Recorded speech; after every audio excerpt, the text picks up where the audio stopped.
Oi pessoal, essa é a nossa videoaula sobre leis e códigos da agrimensura. Nós vamos ver uma apresentação sobre as plataformas que o IFE adotou e vamos estudar um pouco sobre os princípios da Constituição brasileira, principalmente no que respeita os bens da União. Essa videoaula e outros vídeos eu sempre disponibilizo na plataforma do Siga e na plataforma do Google. Sempre faço a indicação para que vocês façam a leitura também de textos e outros vídeos. Ao fim do vídeo eu ponho uma atividade orientada que a gente vai somar essas atividades para compor a nota. Todas as terças-feiras nós temos o nosso encontro semanal para tirar as dúvidas. Também estou disponível no WhatsApp e nas plataformas do Siga. Gente, pensar sobre a Constituição atual brasileira, né, a de 88, implica a necessidade da gente entender o contexto em que ela foi escrita, né? Nós vivemos de 64 a 85 do século passado um período de intervenção militar, onde diversos direitos civis foram cassados, com o fechamento do Congresso, com a intervenção das Forças Armadas no governo, no poder, inclusive com a promulgação de uma Constituição em 67 e com atos institucionais que significavam que aquilo que o chefe das Forças Armadas, por consequência, o presidente do governo executivo brasileiro, escrevia, determinava, ficava valendo como lei. Né? Não era como é hoje, que precisa ir para a Câmara e os deputados discutirem.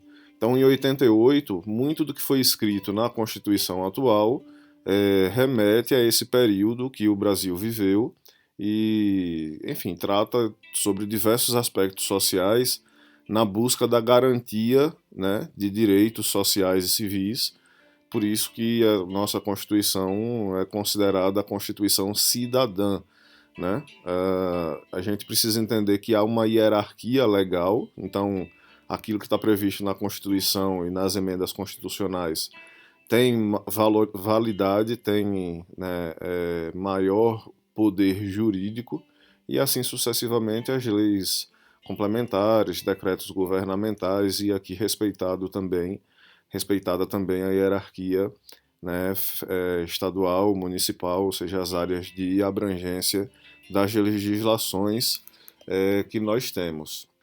É, Olhando para a nossa Constituição, nós temos que entender que existem princípios fundamentais. Então, a soberania, a cidadania, a dignidade da pessoa humana, valores sociais do trabalho e da livre iniciativa, o pluralismo político, ou seja, a diversidade, todos esses estão logo no início, né, da Constituição de 88, exatamente para demonstrarem que esses são valores, são princípios, melhor dizendo, que respeitam a todo o texto da Constituição, que é a lei maior, né, que nós temos. Avançando um pouco, a gente vai ver que a Constituição trata sobre a propriedade logo no seu artigo 5º, né, como um direito fundamental. Então, pensando aí do ponto de vista da agrimensura, né, no que se refere, né, à discussão sobre propriedade, sobre as garantias que a lei nos estabelece, logo no artigo 5º, né, assim como a vida, o direito à vida, a liberdade, a igualdade, enfim, a propriedade é um dos direitos, e o próprio texto do artigo 5º ele também estabelece quais são as condições para a garantia do direito à liberdade.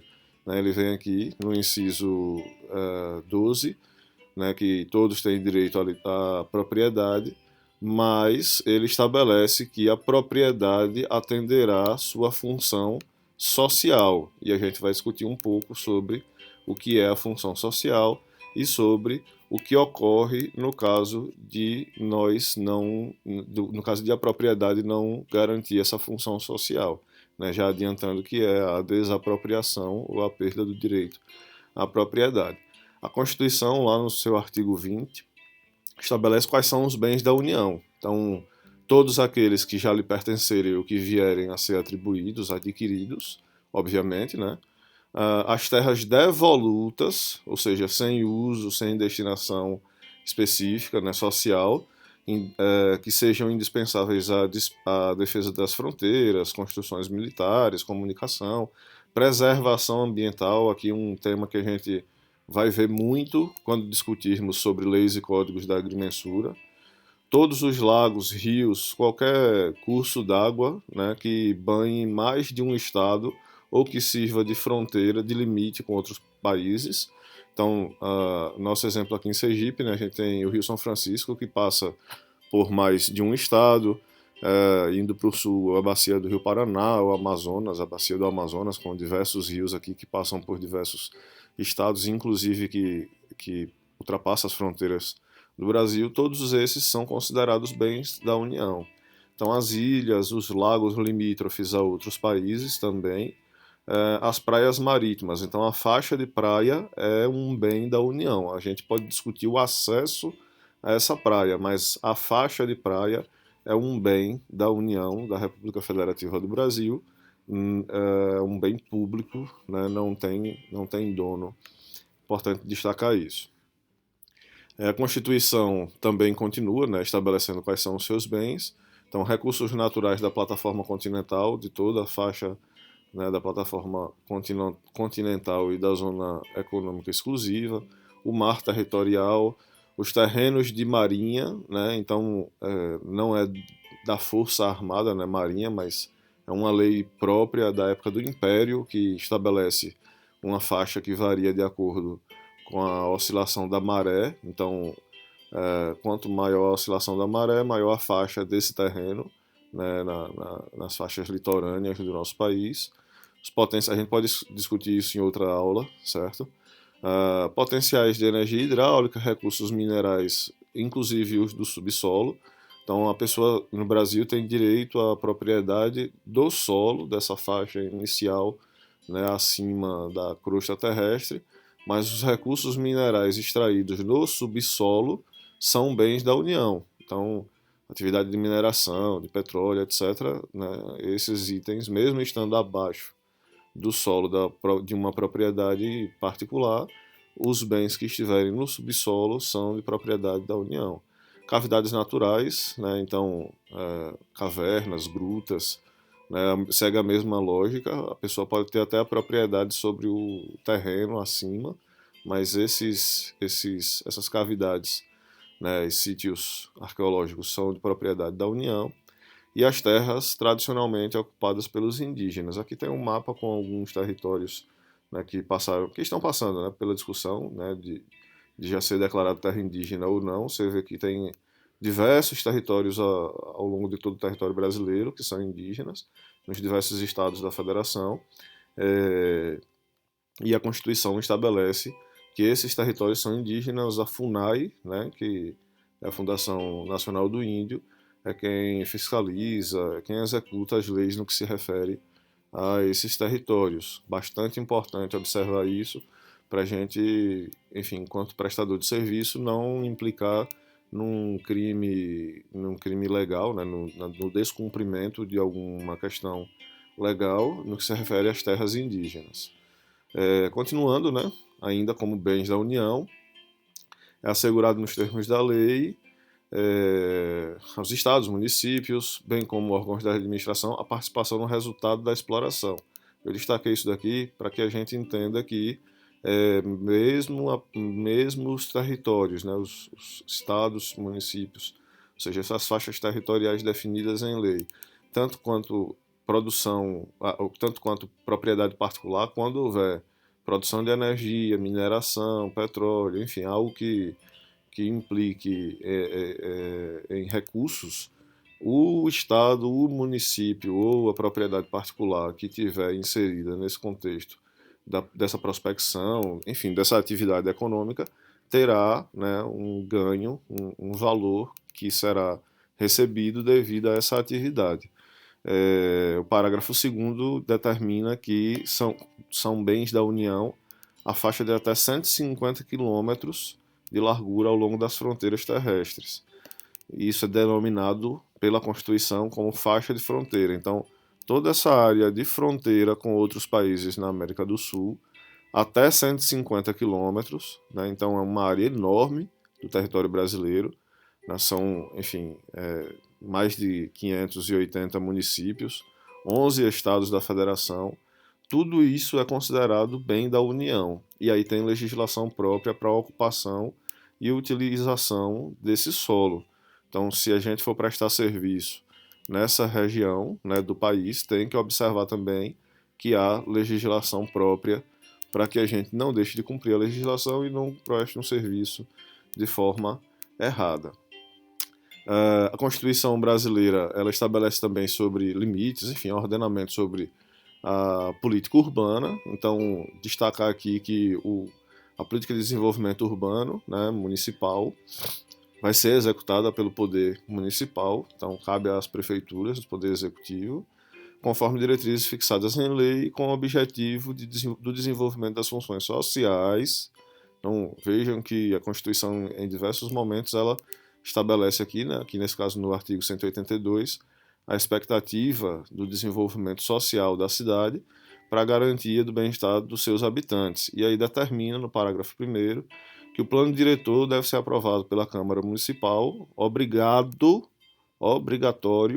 para cidades com mais de 20 mil habitantes. A gente tem que observar isso daí, que há atividades ligadas à agrimensura.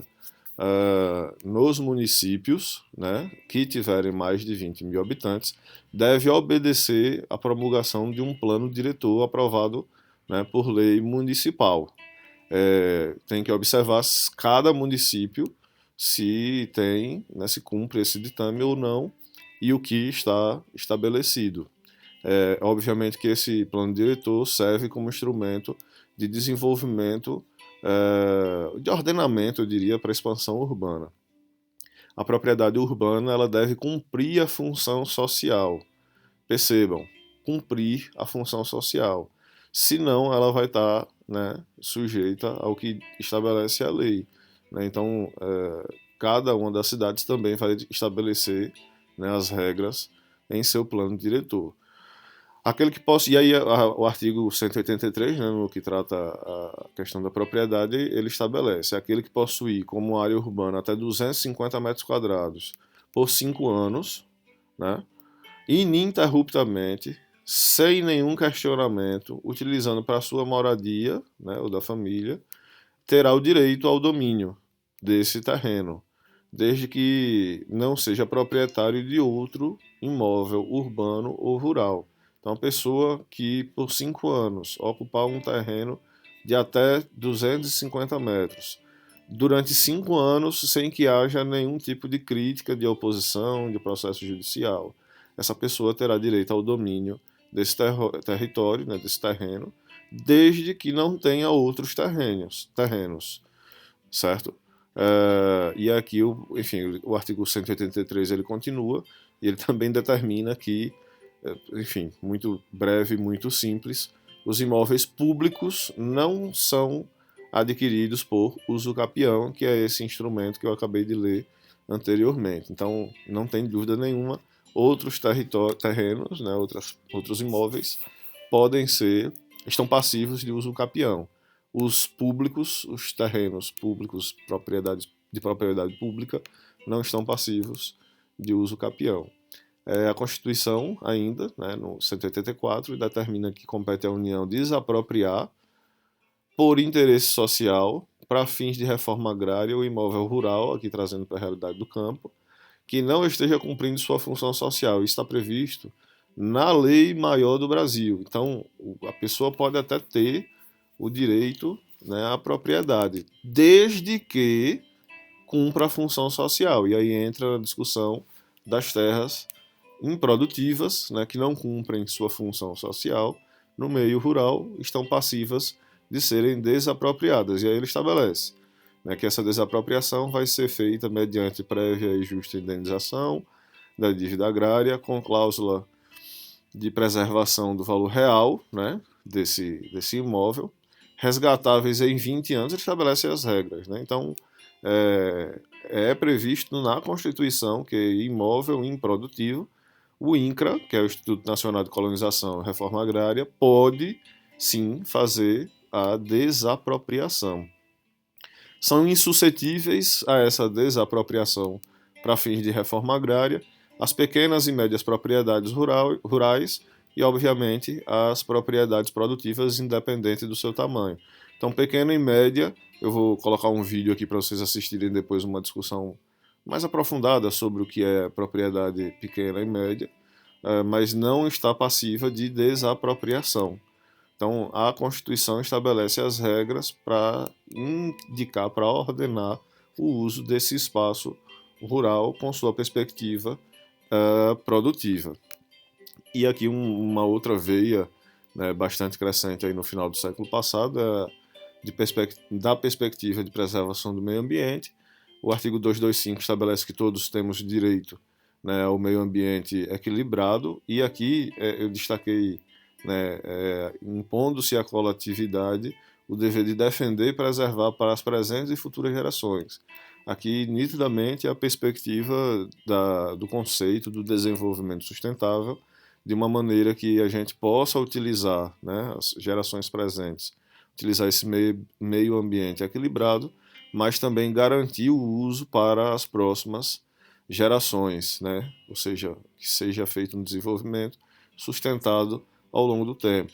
Para assegurar essa efetividade, incumbe ao poder público preservar e restaurar. Então, o poder público ele tem o dever, né, de preservação e de impor a restauração de processos ecológicos. Então, não adianta a pessoa ser proprietária de um terreno que esteja desmatado, por exemplo. O Estado, o município, enfim, o Poder Executivo pode determinar uma faixa que seja estabelecida para reflorestamento, por exemplo, para restauração do meio ambiente, e o proprietário deve cumprir, né, essa determinação. Incumbe também ao poder público definir os espaços territoriais e os componentes a serem protegidos. Então, cabe a cada município, através de seus órgãos específicos, estabelecer o que será protegido, as áreas, os biomas, enfim, quais são os elementos geográficos que vão ser que devem ser protegidos, e exigir estudos de impacto ambiental no caso de atividades potencialmente prejudiciais para o meio ambiente. Vou ficando por aqui, deixo essa atividade para que vocês façam e me entreguem até o próximo domingo, né, dia 27, lá no canal do YouTube. Vocês devem assistir a esse vídeo que trata sobre a propriedade rural, né, a pequena propriedade, como eu falei anteriormente, e aí vocês devem fazer uma redação e me enviar por e-mail para que a gente faça uma discussão sobre o tema, né, para que vocês conheçam mais sobre o tema, né, de propriedade e propriedades rurais, e nessa redação vocês devem explicar os motivos que a Constituição estabelece, né, para que as pequenas propriedades rurais não sejam penhoráveis. Um forte abraço, estou à disposição, a gente se vê.